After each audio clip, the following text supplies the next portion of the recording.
Mga kapatid, sa bawat listahan ng mga pinaslang sa ating bansa, mapapansin nating halos iisa ang mukha. Maralita, manggagawa, kabataang walang proteksyon. Parang sa mata ng sistema, mas madaling kalimutan ang mahirap, mas madaling i-red tag, mas madaling pagbintangan, mas madaling patahimikin, at ang mas masakit, marami ang nasanay na lang sa balitang may napatay na naman.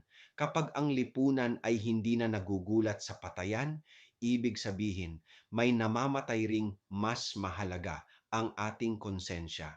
Hindi ito ang bayang ipinangarap natin. Hindi ito ang buhay na nais ng Diyos para sa kanyang mga anak.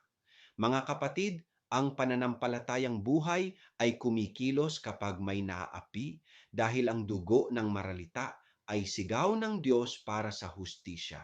Ako si Padre Jesse Galilea, may pusong Pinoy, kasama ninyo sa pananalig at pakikibakang panlipunan.